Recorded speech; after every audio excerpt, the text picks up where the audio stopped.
तुलसी बाबा के ध्यान भंग करे खातिर बताई अशोक भैया हे लइकवा के रह तू काहे तो बोलता रह हम बोलत नहीं चिकन तो बोलले बड़ा सही बात कहता है लेकिन ई मत कहो तोहरो में दो तीन गो लइका आइल बड़ा सब नियत बर्बाद करे खातिर बेजाय नहीं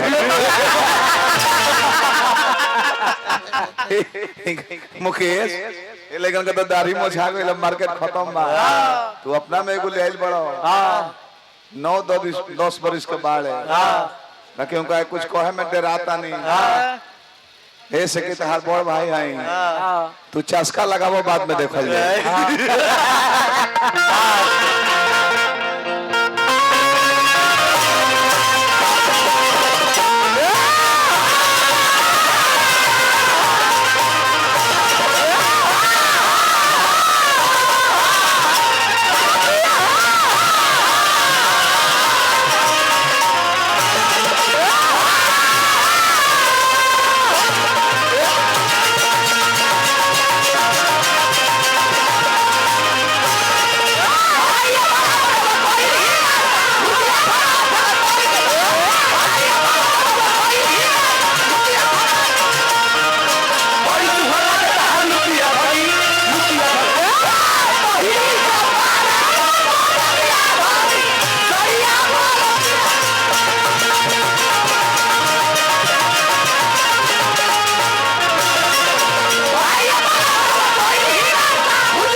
अटेंशन प्लीज बोल बोल बोल। अभी अभी संदीप राजा ने पेश किया क्या किया? पहरी जब मारे लो मुसु किया धनी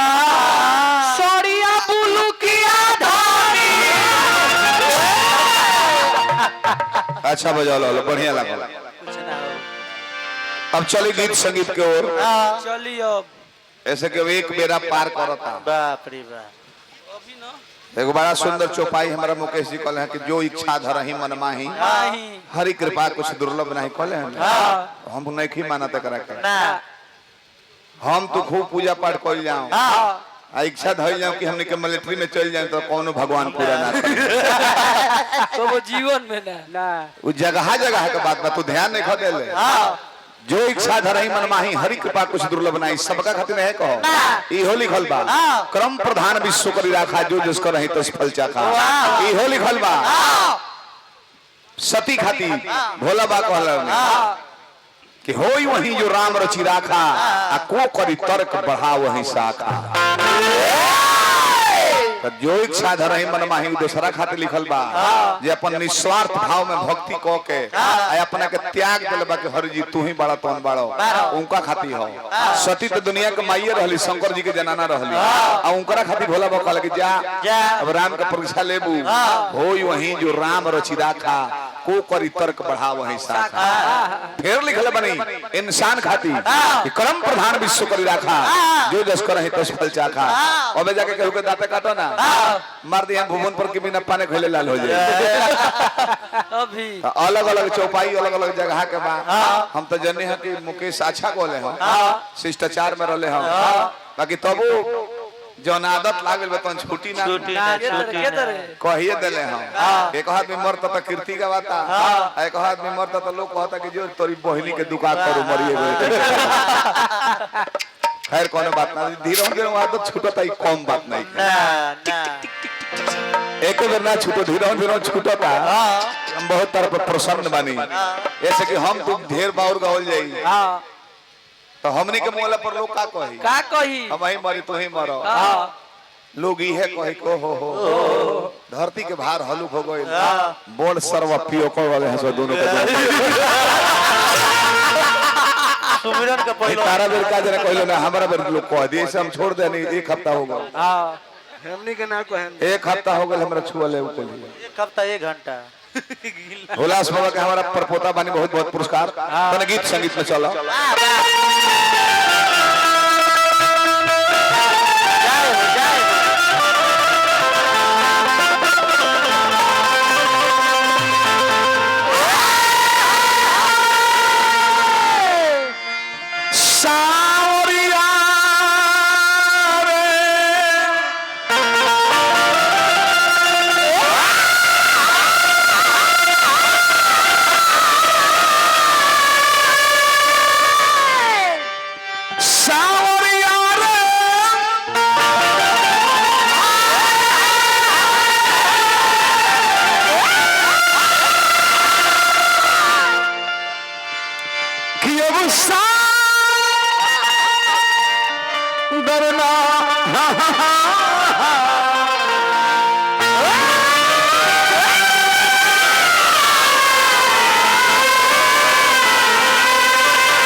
Stage and life is drama.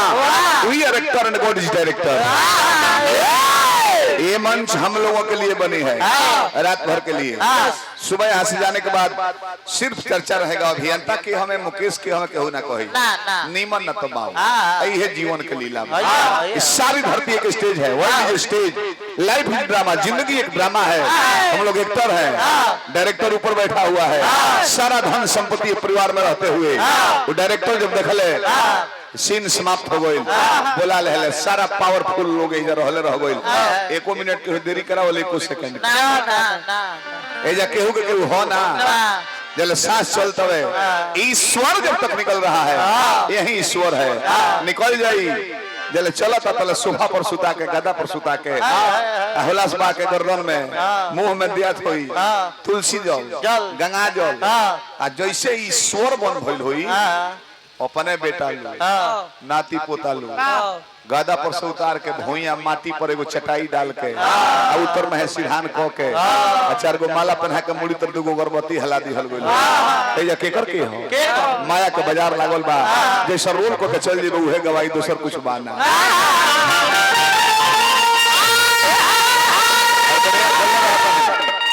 Harmonium में साउंड रखो री हां बाबा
मेला हो इजराइल बड़ू जा केहू के केहू ना हो झूठो मूठो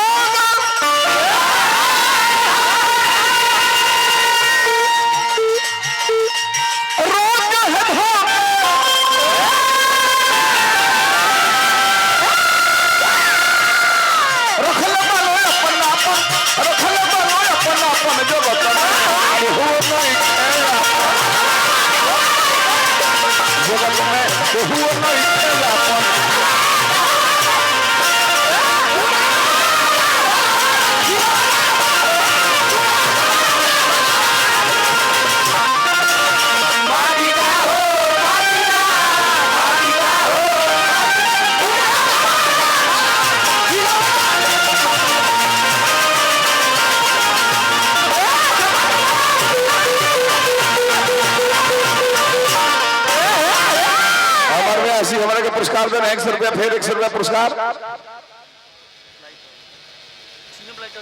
अनिल राज, इंद्र राज मुखिया जी भोलादारी बनौले रहे। अवधेश राज जी सरपंच साहब पुरस्कार दिल बने हमारे के। मोहन भाई पुरस्कार दिल बने सरपंच साहब के ना बानी हुआ। देखिए राहुल 500 रुपया हमने के मुखिया जी के 5000 के बराबर बा। कैसे कैसे जी? जैसे कि मुखिया जी लोग के आमदनी बा, वार्ड साहब के तो कहीं के नहीं खे, नल जल में आमदनी बा। हमारा गांव को वार्ड साहब द्वारा पानी के टोटी लगा दिले बड़े। अरे बबुआ दिन भर बैठते रह जब एक बूंद पानी ना निकले। अब इन्हें के तो हम देखी जानो कि सरपंच एगो ऐसा पद हो, पद में सरपंच, नौकरी में फौजी। 1 रुपया इनाम अलग से नहीं खे ना पुरस्कार बना ओवर टाइम बाबू फौजी मान के। वही सरपंच पद परिवार घर के जब है अपने धन से बनता आमदनी 5 साल में जोड़ देव तो पोस्टर के दाम ना निकली। पद खातिर लड़ जाए। जज के पावर है 24 घंटा कोठरी में बंद करके रखे के पावर बस जेल नहीं हो। सरपंच साहब बना रहे, मुखिया जी बना रहे, हार्दिक प्रणाम को नहीं है। अच्छा इधर हुआ को हम कि हमार फलानिया मित्र हमें, हमार फलाना भाई हमें, हम ना मानी ले भैया। हे मैं जितना लोग बैठल बा हम सब भाई लोग कहत सरपंच साहब अवधेश राज जी फिर 500 रुपए दिल बने हार्दिक प्रणाम बा। अवधेश भैया हे मैं हाथना लोग बैठल बा हम सबका से पूछता नहीं, ईमानदारी से कहिए भैया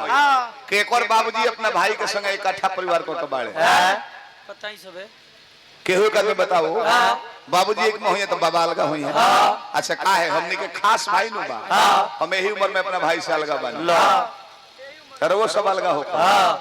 ये बताई जब हमने के अपना खास भाई के नहीं जा सरपंच साहब तो हमने के केकर हो केहू के केहू ना हो।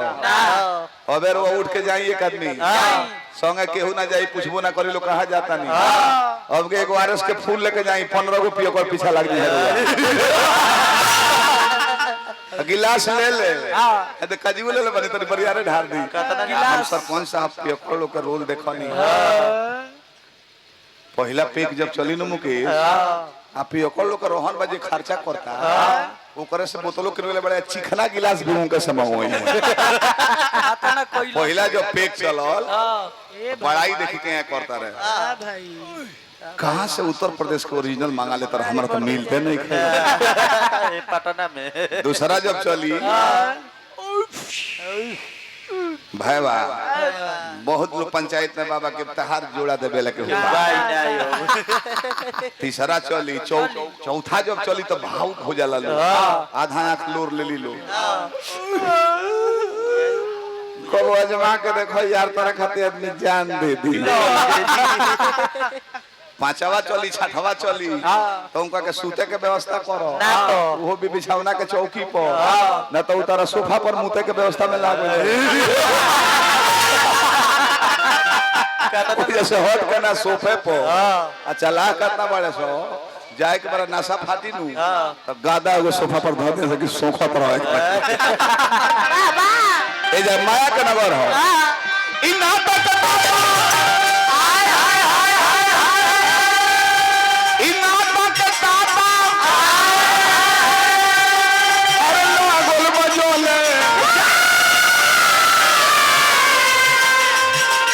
रुपया पाले बचले भाई जी रुपया पाले के बिहार बहुत निमन में आज के डेट में भी कौनो परिवार हाथ में खन उठा सकते एक आदमी जकर बाबूजी माई घर ही हो खेलो सेवा कैले हो पस ए पर सबे हाथ उठा दी। बाकी एगो केहू हमने के बिहार में नहीं थे। आ दिल्ली बॉम्बे में जाके देखी कैसन लोग बा के हते डॉक्टर साहब है इंजीनियर साहब सनमाइका के सेफा धइल बोल जा मार्बल का पत्थर लगल बा आ संहते कहले कि यार सभे लोकता बाबू माई आ त दामा हो गरल टीवी भी रहल वृद्धाश्रम में दे आइल बा। सभे लइका हमने के बिहार जस भोजपुरिया समाज में रहित लो 350 वृद्धाश्रम अपने भारत में नहीं चलता। आज चल रहा है एक से एक वीआईपी फैमिली में जाकर देखिए। हमने के निमन बने जा हमने के देहात में रहता है जो हमने के संस्कार निमन बा न तो उ लइका अमेरिका रहता है कि सारा संपत्ति बेच के कहता अमेरिका घर बना ले बनी दुबई में रहता नहीं लूट के थाती आज के बेटा बेटी नाती लूटो के थाती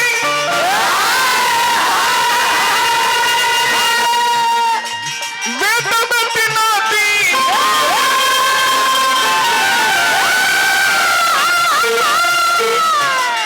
रिश्ता का कोदेला समापन रिश्ता का कोदेला समापन जगत में हुए नहीं खेला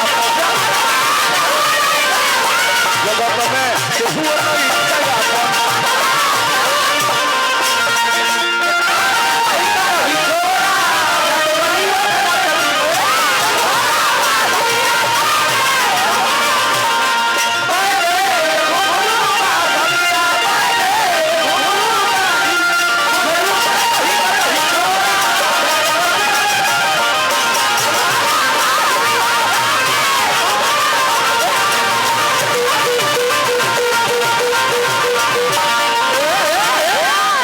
से हमारा देवेंद्र गोप जी पुरस्कार भेले बने प्रणाम बा जय हो हे बबुआ मुकेश जी देखने हा सब है पैसा तोहरो के देता हमरो के देता हाँ ते रसिया वाला हमारा बेटा के मगात नहीं खेलू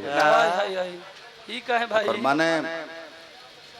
गांव बात करता लोग का थोड़ा बोलो ना ना अरुण भाई लयदार आदमी ऐसा ना होला लयदार है लो सिखा देले होई है हां आव तो होइलो तो लगे बैठले बड़े गुड़ दब देते बैठन हम गायब ना घर के पैसा घर ही रही बहुत बहुत पुरस्कार रसिया गांव में भी गोइल बन जब बहुत लयदार गांव हो भगवान हुआ के बनौले रही पद प्रतिष्ठा बनल रहे मैं करून भाई तरसिया के लोग करले हम केने गोइले होई है जो है सुदर्शन ध्यान दो भोला दानी बनौले रही पद प्रतिष्ठा में चार चांद लगा रहे चाचा बैठल भाई लोग पुरनिया लोग हमारे को बात मानो हम लोग गलती हो के चाहे सौ ही जी हलो तले सर्विस अपन लड़का के मत दी हलो ना ना ना ना ना ना जवानी बीता दहला 40 साल 50 साल लड़का के कामयाब बनावे अब बुढ़ापा का सहारा तारा सर्विस में बाबू लड़का कहता बिजनेस करे बता कहता कमा के कर हम तारा उम्र में कमाइले रहले तो कुल्ही लेहला के बाद चाचा हमारा गांव में दू गो पुरनिया मुंह रहे एक ही घर में ना गांव में अलग अच्छा एगो पुरनिया गृहस्थी के जीवन हो मर गइले पतोह बेटा सब रोत रहे पुरनिया लगा के चुप कर दे चुप रह समय हो गलो उम्र हो गलो ओकर बाद हम रोवल ना देखनी ना गिरहत चाचा मुहर लेतो एगो मिलिट्री से रिटायरमेंट का मुहर ले मुहला के 1 साल बाद गोनी तो द्वार पर पतो निकलती है चौकिया पर जाना सुतत रहले देख के रोवेला पापा हो पापा चल गइल हम कन के सबसे बेसी है मानती है बाद में पता चलो कि काहे खातिर रोवत तारी वे खातिर के पापा हो पापा पापा हो पापा अपने तो कोई वे कोई 40,000 पेंशन वो ले ले ओ माय डैड अच्छा गलती करनी है अब तो हे लोग के दल को हम ना कहे बबुआ लो बात बहुत सुंदर भाई भतीजा मालू हां बहुत सुंदर हमरा भाई मुकेश जी कहले कि हम फलाना बाबा हैं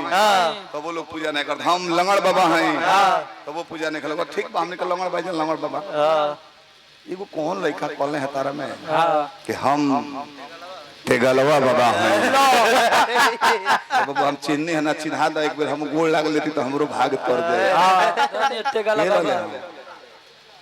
ना वो तो बबुआ बहुत सब है लड़का हमें आरा के हम उनका के सिखा के बोलले हो ना बाबा ई बात ऐसे मत कहियो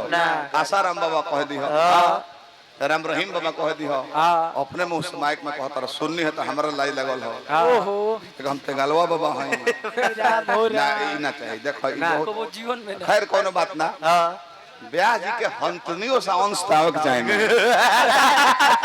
सिंगल बाबा कह दो गुरुजी है फिर से बढ़िया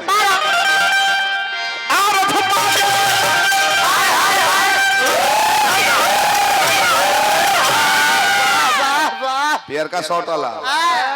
बाबू तारे ही गाँव घर बहुत आदत खराब तू वैज्ञानिक बनबो कैसे कैसे साइंटिस्ट कैसे डीजल के खोज करबो पेट्रोल कहाँ निकली खोज करबो कोयला के खदान में कोहिनूर कहाँ निकली तू खोज करबो तार दिमाग देख लेनी बहुत तेज बा पूछी का है मुर्किया मरल सियनु सरपंच है लहंगवा लहराइल हो सब है मुंह कमर देखत लो और पियर का शॉट वाला लगवा के देखनी हो साफ जमीन में हल गरले देखो तारे की लाल कच्छा पहन लेबे ध्यान बहुत अच्छा बात खोज कर बजा ये कुल देखो तारे वैज्ञानिक बने के बने एक बारी पहले रहता सब फूल हां टेंशन मत आरत पाके स्वार्थ के साथी गोबर तोहर पाथी बिना मतलब के सतीना के हुआ के कोके देखो सते अपन जगत में के हुआ नहीं खे आप अंतिम पद हो कहे अरविंद सब ए अशोक भाई ये जो बातें देखावा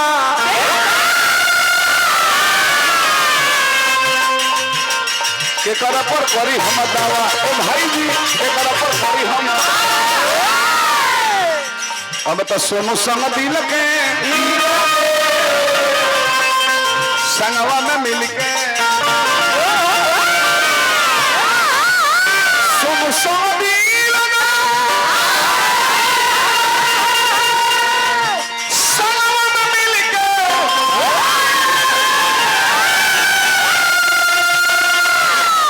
करपन जीवन यापन जगत में हुआ नहीं